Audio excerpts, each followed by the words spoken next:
নমস্কার, astrology solution চ্যানেলে সকলকে স্বাগত। আশা করি ঈশ্বরের কৃপায় সকলে ভালো আছেন। আমি অ্যাস্ট্রোলজার উত্তম।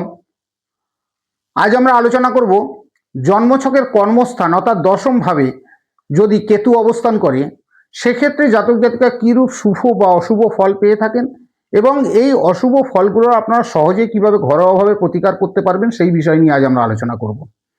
তবে যারা চ্যানেল নতুন তারা অবশ্যই চ্যানেলটি সাবস্ক্রাইব করে বেল আইকনটি প্রেস করে অল অপশনটাকে প্রেস করে রাখবেন।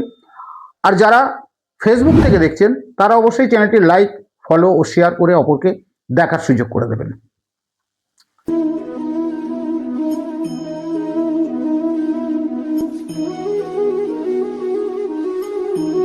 তবে আজকের আলোচনা শুরু করা যাক।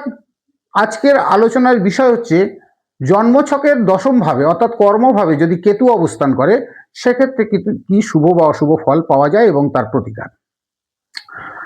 প্রথমে আমরা জানবো জন্মছকের দশম ভাব থেকে আমরা কি কি জানতে পারি।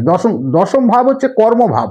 এখান থেকে আমরা জানতে পারি কোনো মানুষের কর্মজীবন, তার পেশা বা তার সম্মান, এইসব বিষয়গুলো আমরা এই কর্মস্থান অর্থাৎ দশম ভাব থেকে জানতে পারি।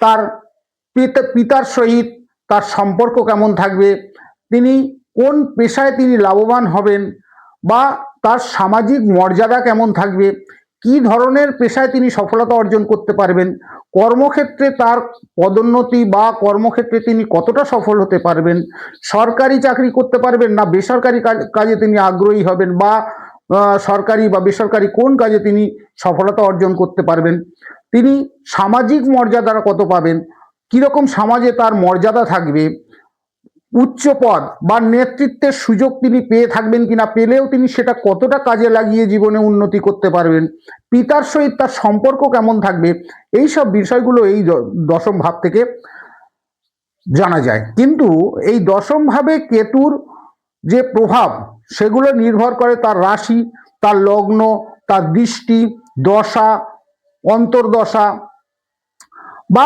কোন গ্রহের সঙ্গে যুক্ত আছে এই কেতু বা কেতুর সঙ্গে আর কোন গ্রহ একই রাশিতে অবস্থান করছে বা তাদের দৃষ্টি আছে কিনা, এইসব বিষয়ের উপরে এই শুভ বা অশুভ ফল অনেকটাই নির্ভর করে।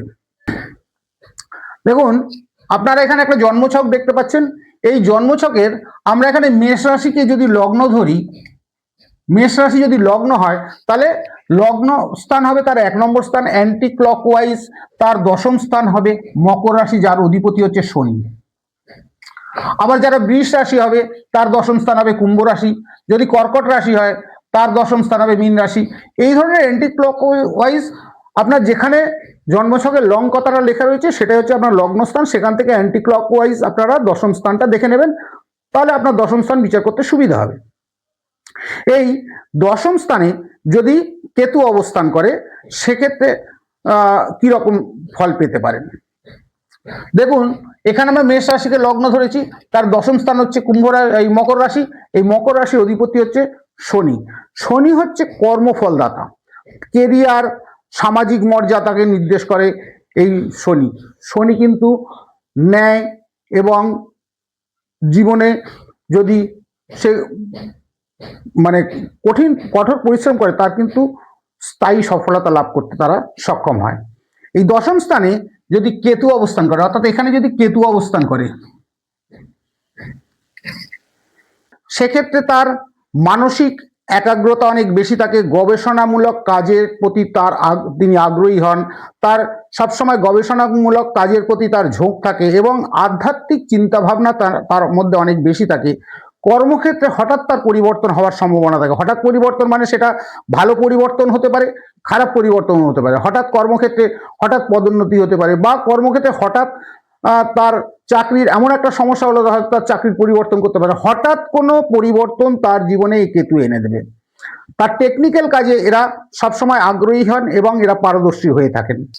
এই দশম স্থানে যদি কেতু অবস্থান করে তার মধ্যে একাগ্রতা অনেক বেশি থাকে, তার প্রচেষ্টা, সব কাজে সব এগিয়ে যাওয়ার প্রচেষ্টা থাকে, তার স্থায়ী চাকরি এবং স্থায়ী ব্যবসায় তারা সাফল্য অর্জন করতে পারেন। আবার যেহেতু দশম ভাবের অধিপতি হচ্ছে শনি, এই শনি যদি শুভ ফল দেয়, শনি কখন শুভ ফল দেয়, শনি যদি নিজ রাশিতে অবস্থান করে। কুম্ভ এবং মকর হচ্ছে শনির নিজ রাশি। এই নিজ রাশিতে যদি শনি দশমস্থ হয় বা কেন্দ্রস্থান, কেন্দ্রস্থান হচ্ছে জন্মছকের প্রথম স্থান, চতুর্থ স্থান, সপ্তম স্থান এবং দশম স্থান হচ্ছে কেন্দ্রস্থান। এই শনি যদি জন্মছকের এই কেন্দ্রস্থানে অবস্থান করে সেক্ষেত্রে শনি শুভ ফল দেয়। বা শনি যদি উচ্চ রাশিতে, শনির উচ্চ রাশি হচ্ছে তুলা রাশি, হচ্ছে শনির উচ্চ রাশি, উচ্চ রাশি হচ্ছে শনি তুলা রাশি। এই তুলা রাশিতে যদি তার দশমস্থ হয় বা ত্রিকোণ স্থান অর্থাৎ লগ্ন স্থান, পঞ্চম স্থান এবং নবম স্থান হচ্ছে ত্রিকোণ স্থান, এই ত্রিকোণ স্থানে যদি শনি দশমস্থ হয় সেক্ষেত্রেও কিন্তু শনি শুভ ফল দিয়ে থাকে। এবং এই শুভ গ্রহ যেমন বৃহস্পতি, শুক্র, এদের যদি যুক্ত হয়ে একই রাশিতে শনি অবস্থান করে বা এদের দৃষ্টিও যদি শনির উপরে থাকে সেক্ষেত্রেও কিন্তু শনি শুভ ফল দিয়ে থাকে। এই জন্মছকের দশম স্থানে যদি কেতু অবস্থান করে এবং দশম স্থানের অধিপতি যদি শুভ হয় সেক্ষেত্রে কিন্তু তার বিভিন্ন রকম শুভ ফল পেয়ে থাকেন। বা তার কর্মের পদোন্নতি, কর্মের মর্যাদা বৃদ্ধি, ব্যবসায় সাফল্য বা সামাজিক খ্যাতি মর্যাদা, বা রাজনীতির সঙ্গে যুক্ত থাকলে রাজনীতিতে উচ্চ পদ বা বিভিন্ন রকম এই ধরনের শুভ ফলগুলো তিনি পেয়ে থাকেন। কঠোর পরিশ্রম যদি কিন্তু এই আবার শনির দশা চলাকালীন, যদি শনির দশা বা অন্তর্দশা বা প্রত্যন্ত দশা চলাকালীন তিনি যদি সেই সময় কঠোর পরিশ্রম এবং চেষ্টা করে থাকেন সেক্ষেত্রে কিন্তু তার স্থায়ী সফলতা এসে থাকে। এবং তার এই কঠোর পরিশ্রমের শুভ ফল অবশ্যই তিনি পেয়ে থাকেন। নৈতিকতা যদি বজায় রাখেন সেক্ষেত্রে কিন্তু তিনি অনেক শুভ ফল পেয়ে থাকেন। কারণ শনি হচ্ছে নীতিপরায়ণ গ্রহ, শনি হচ্ছে দণ্ডদায়ক, শনি হচ্ছে কর্মফলদাতা। সুতরাং কর্ম যদি তিনি করে থাকেন এবং দশম ঘরের অধিপতি শনি যদি শুভ হয় সেক্ষেত্রে কিন্তু তার জীবনে অনেক শুভ ফল পেয়ে থাকেন। বা বিদেশে বা ভিন রাজ্যে তার কর্মে বা ব্যবসায়িক সাফল্য এগুলো তার হয়ে থাকে। আবার কেতু যখন অশুভ হয়, আর কেতু কখন অশুভ হয়, যখন বৃহস্পতি যদি দুর্বল হয় বা বৃহস্পতি কিন্তু কেতুকে দিশা দেখায়। সুতরাং বৃহস্পতি যদি দুর্বল হয় সেক্ষেত্রে কিন্তু কেতু অশুভ ফল দিয়ে থাকে। এবং কর্মপতি শনি যদি অশুভ গ্রহ যেমন মঙ্গল, রাহু এদের দ্বারা যদি যুক্ত হয় বা এদের দৃষ্টিও যদি থাকে সেক্ষেত্রেও কিন্তু কেতু অশুভ ফল দিয়ে থাকে। এবং এই কর্মস্থানে যদি কেতু অশুভ ফল দিয়ে থাকে সেই ক্ষেত্রে তিনি কি ধরনের সমস্যা তৈরি হতে পারে তার জীবনে, যেমন তার চাকরিতে অস্থিরতা তৈরি হতে পারে, কর্মক্ষেত্রে হঠাৎ পরিবর্তনের প্রয়োজন আসতে পারে, কর্মক্ষেত্রে ঊর্ধ্বতন কর্তৃপক্ষের সঙ্গে তার সবসময় একটা মতবিরোধ বা সেই মতবিরোধের কারণে তার কর্মক্ষেত্রে ক্ষতির সম্ভাবনা থেকে থাকে, হঠাৎ চাকরি হারানোর সম্ভাবনা থেকে থাকে, কর্মের প্রতি তার একটা অনীহা ভাব, অনাগ্রহ তৈরি হয়ে থাকে, তার মানসিক চাপ মেন্টালি প্রেশার অনেক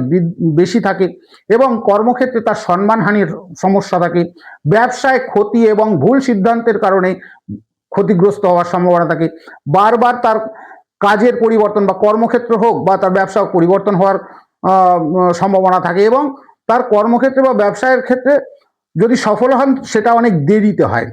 এই ধরনের যদি অশুভ ফলগুলো আপনারা পেয়ে থাকেন তার প্রতিকারের কয়েকটা সহজ উপায় আমি বলবো যেগুলো আপনারা ঘরে বসেই করতে পারবেন।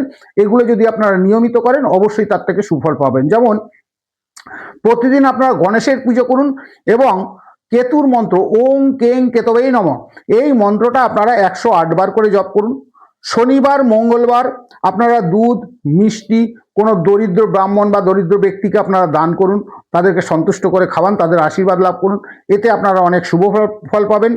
এবং রাস্তার কোনো কুকুরকে, বিশেষ করে যদি কালো কুকুর হয়, রাস্তার কুকুরকে আপনারা খাদ্য দান করুন, খাওয়ান নিয়মিত, তাতেও কিন্তু আপনারা অনেক শুভ ফল পেয়ে থাকবেন।